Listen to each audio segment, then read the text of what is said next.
We're connecting every new Ford vehicle to the cloud.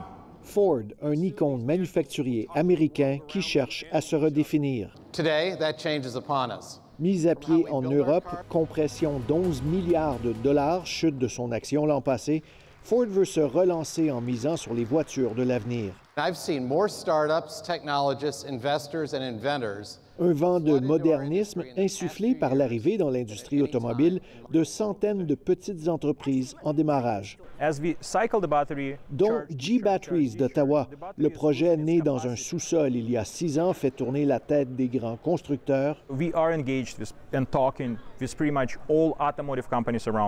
qui sont intéressés à cet adaptateur capable de recharger les piles électriques en 10 minutes sans diminuer leur durée de vie.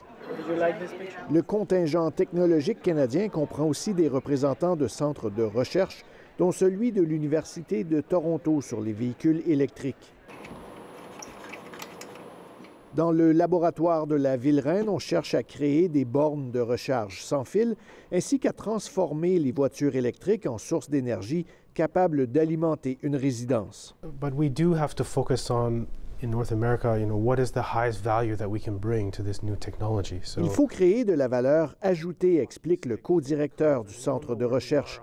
La transformation de l'industrie automobile canadienne s'accélère, constate cet analyste. Avec la spécialisation que le pays essaie de se donner en termes d'intelligence artificielle et de composants liés à la conduite autonome, on sent là qu'il y a peut-être un filon à aller chercher.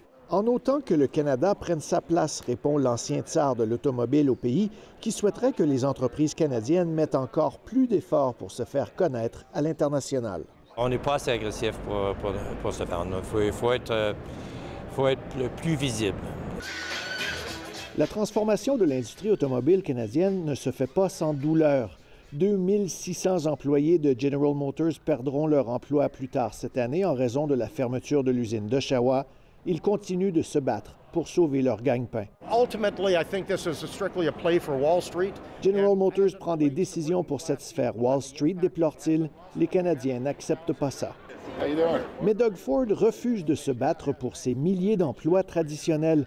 Le premier ministre ontarien veut plutôt protéger les autres usines manufacturières de la province et favoriser les investissements des grands constructeurs dans leurs centres de recherche.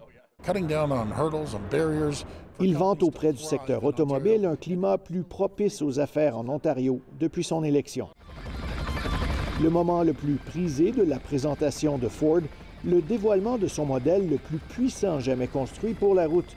Malgré tout, l'industrie automobile ne peut s'empêcher de poursuivre son histoire d'amour avec les grosses cylindrées traditionnelles. Ici Philippe Leblanc, Radio-Canada, Détroit.